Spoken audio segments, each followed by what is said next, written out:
నైరుతి రుతుపవనాల బలహీనతతో పాటు ఎల్నినో ప్రభావం ఆక్వా రంగంపై తీవ్ర ప్రభావాన్ని చూపిస్తోంది. వాతావరణంలో పెరుగుతున్న ఉష్ణోగ్రతలు చెరువుల నీటి నాణ్యతను దెబ్బతీస్తున్నాయి. ఫలితంగా రొయ్యల ఎదుగుదల మందగించడం, పలు వ్యాధులు ప్రబలడం రైతులకు భారీ నష్టాలు ఎదురవుతున్నాయి. ఇటువంటి పరిస్థితుల్లో రొయ్యల చెరువుల్లో రైతులు ఎటువంటి యాజమాన్య పద్ధతులు పాటించాలి? శాస్త్రవేత్తల సూచనలు ఇప్పుడు చూద్దాం.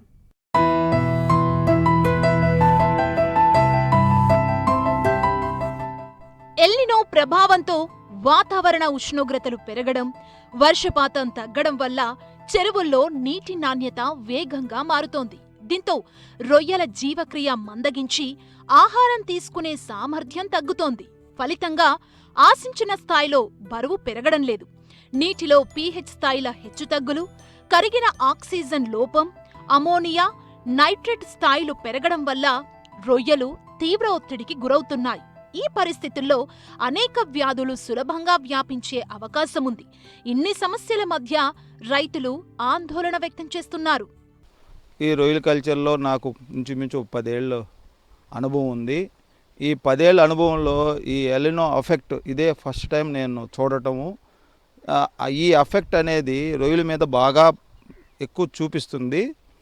దాన్ని ఏ విధంగా చూపిస్తుందని అంటే, ఈ క్లైమేట్ అప్ అండ్ డౌన్ వల్ల, అంటే ఒక్కో రోజు ఎండ ఎక్కువ ఉండటం వల్ల, ఒక్కో రోజు ఎండ తగ్గటం వల్ల ఈ ఎఫెక్ట్ ఫీడ్ మీద పడుతుంది. ఈ ఫీడ్ మీద పడటం వల్ల ఏం జరుగుతుందంటే white gut problems, mostly 80% white gut problems వస్తున్నాయి. ఎఫ్సిఆర్ మిస్ అవుతున్నాము. ఎఫ్సిఆర్ మిస్ అవటం వల్ల టన్నేజీ పెరగవచ్చు లేదా తగ్గిపోవచ్చు. దాని ఎఫెక్ట్ వల్ల రొయ్యలు గ్రోత్ ఆగుతుంది.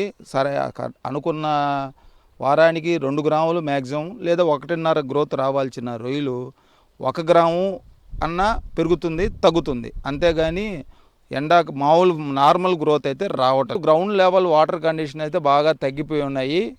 ఆ వర్షాలు తగ్గటం వల్ల గ్రౌండ్ వాటర్స్ బాగలేవు.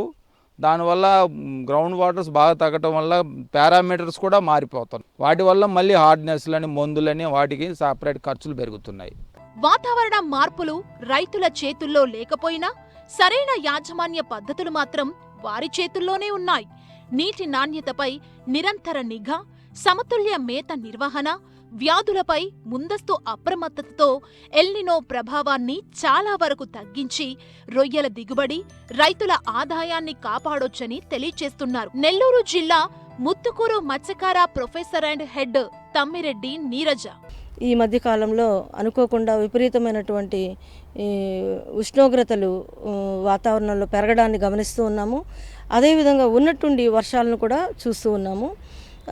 దీనివలన రొయ్యలు మేతలు తినడం ఆగిపోవటము, అదేవిధంగా గుల్ల కొట్టడంలో సమస్యలు రావటము, నీటిలో ఆక్సిజన్ లెవెల్స్ తగ్గిపోవడం వల్ల గ్రాడ్యువల్గా మేతలు పడిపోవడంతో పాటు చనిపోవడం కూడా సంభవిస్తూ ఉంది.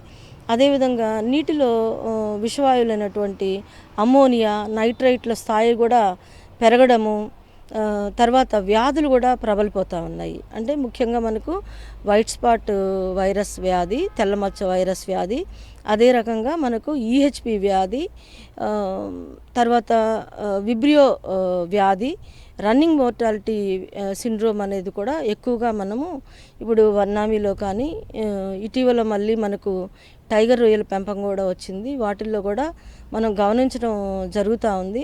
ముఖ్యంగా నీటి ఉష్ణోగ్రత, అదేవిధంగా వాతావరణ ఉష్ణోగ్రత పెరిగినప్పుడు ఈ రొయ్యల చెరువుల మీద నీటి మట్టము మనకు కనీసం ఒక 5 అడుగుల వరకు ఉండేటట్లు మనం ఏర్పాటు చేసుకోవాలి. అదేవిధంగా ఉష్ణోగ్రతలు విపరీతంగా పెరిగిపోయినప్పుడు ఆక్సిజన్ స్థాయిలు నీటిలో తగ్గిపోతాయి. కాబట్టి ఈ ఆక్సిజన్ స్థాయిని కూడా ఎప్పటికప్పుడు రైతులు పరీక్షించుకోవటము చేసుకోవాలి. pH కానీ, ఆల్కలినిటీ కానీ, తర్వాత మనకు సెలినిటీలు కానీ, వీటిలో మార్పులు రావడము జరుగుతూ ఉంది.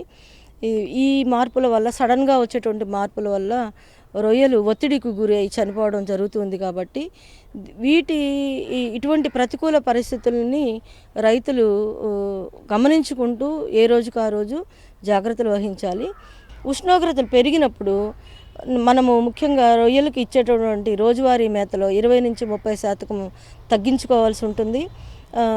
ఆక్సిజన్ స్థాయిలు పెంచుకోవడానికి ఏరేటర్లను కూడా కొంచెము ఎక్కువ సంఖ్యలో కూడా పెట్టుకోవాల్సి ఉంటుంది.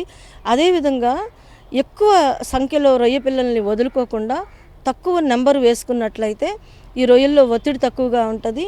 పంట మనము సకాలంలో మంచి కౌంట్ తీసుకునేదానికి కూడా అవకాశం ఉంది. ఈ ముఖ్యంగా ఏంటంటే మనకు బయోసెక్యూరిటీ విధానాల మీద కూడా ఎక్కువ దృష్టి పెట్టాల్సిన అవసరం ఉంది. ఎక్కువ మంది ఏంటంటే ఒక చెరువు నుంచి ఇంకొక చెరువులోకి వెళ్ళడం జరుగుతూ ఉంటుంది కాబట్టి ఇటువంటి విధానాల్ని మనము అరికట్టాల్సి ఉంటుంది. బయోసెక్యూరిటీ జీవభద్రత చర్యలను కూడా చేపట్టాల్సి ఉంటుంది. తర్వాత ముఖ్యంగా మనకు ఎప్పుడన్నా మనకు ముసురు వేసుకుంటా ఉన్నది అంటే మబ్బులు పట్టి ముసురు వేసుకోవటము, వర్షాలు వచ్చినప్పుడు ఏమవుతుందంటే pH లెవెల్స్ తగ్గిపోవడము చెరువుల్లో, రొయ్యల చెరువుల్లో, అదే రకంగా సెలినిటీలు పడిపోవడము జరుగుతుంది.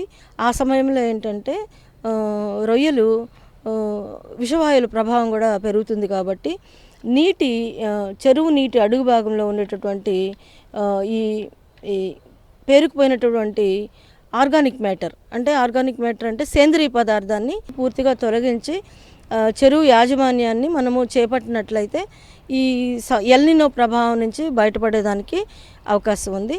కాబట్టి ముఖ్యంగా రైతులు అధిక ఉష్ణోగ్రత ఉన్నప్పుడు, అదే రకంగా భారీ వర్షాలు ఉన్నప్పుడు, ముసురు పట్టినప్పుడు మేత శాతాన్ని మనం రోజు ఇచ్చేటటువంటి మేతని 20-30% తగ్గించుకోవటము, చెక్ ట్రేల్ని ప్రతిసారి మేత ఇచ్చినప్పుడు కూడా మనము చెక్ ట్రేల్ని పరీక్షించుకుంటూ మేత తిన్నయా లేదా చూసుకుంటూ తదనుగుణంగా మేత తగ్గించటము అనేది చేసుకోవడం అనేది చాలా ముఖ్యమైన అంశమని చెప్పాల్సి ఉంది.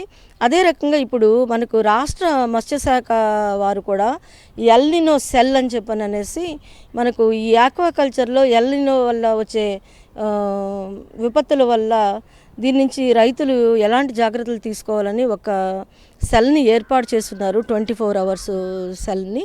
దీని ద్వారా కూడా రైతులు వాళ్ళ నంబర్లు నమోదు చేసుకున్నట్లయితే ఈ ఎల్నినో ప్రభావం వల్ల వచ్చేటటువంటి వాతావరణ మార్పులు కానీ తర్వాత ఎలాంటి వ్యాధులు ప్రబలుతాయి అనే అంశాల మీద కూడా ఎప్పటికప్పటికి వాళ్ళకి ఆ యాప్ ద్వారా కూడా ఇన్ఫర్మేషన్ వచ్చేదానికి అవకాశం ఉంది. కాబట్టి రైతులు రాష్ట్ర ప్రభుత్వం మనకు రాష్ట్ర మత్స్యశాఖ వారిని సంప్రదించి వాళ్ళ యాప్లో కూడా వాళ్ళ ఫోన్ నెంబర్స్ నమోదు చేసుకోవడం వల్ల కూడా లబ్ధి చెందేదానికి అవకాశం ఉంది. ఎల్నినో ప్రభావం ఎంత తీవ్రంగా ఉన్నా శాస్త్రీయ యాజమాన్య పద్ధతులు పాటిస్తే నష్టాలను గణనీయంగా తగ్గించే అవకాశం ఉందని శాస్త్రవేత్తలు స్పష్టం చేస్తున్నారు. రైతులు ఎప్పటికప్పుడు నీటి నాణ్యతను పర్యవేక్షిస్తూ నిపుణుల సూచనల మేరకు చర్యలు తీసుకుంటేనే రొయ్యల సాగు లాభదాయకంగా కొనసాగుతుందని సూచిస్తున్నారు.